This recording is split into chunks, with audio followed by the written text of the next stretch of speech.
Qaynonam beva ayol qoshini terishi mumkinmi? 5 mahal namoz o'qiydilar. Qaynonamga termayman deyolmadim, tez xafa bo'ladi.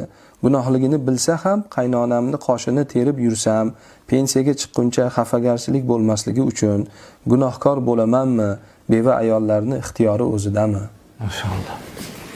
Elhamdülillahi Rabbil alamin. Vessalatu vesselamu ala ashrafil anbiya vel mursalin.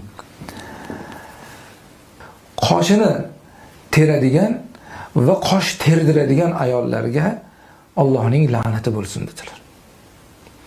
Keyingisida val mutafallijat lil husn. O'zimni go'zal qilib ko'rsataman deb eski davrning odatida go'zallikning alomati tishlarning orasida ochiq tursa, u go'zal ayol hisoblangan.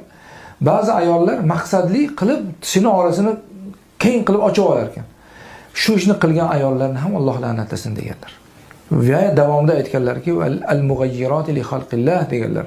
Alloh subhanahu va taolo yaratib qo'ygan bu inson o'zini badanidagi bir a'zoni o'zgartirishga uringanlarni ham Alloh taolo la'natlasin deganlar. Shuning uchun musulmon odamlar u erkak, ayol farqi yo'q, yuqorida aytilgan narsalardan saqlanish kerak. Savoldagi meni qaynonam beva, shuning uchun qoshlarini men terib qo'ysam bo'ladimi? Bevalar ixtiyori o'zida bo'ladimi degan. Bu yerda beva ayol, eri bor ayol, yosh ayol, qari ayolning chegarasi yo'q. Barchasi uchun bu hukm bir xil. Joiz emas. Teruvchiga ham joiz emas, terdiruvchiga ham joiz emas. Ehtiyot bo'ling, Allohning la'natiga ro'para bo'lib qolmang.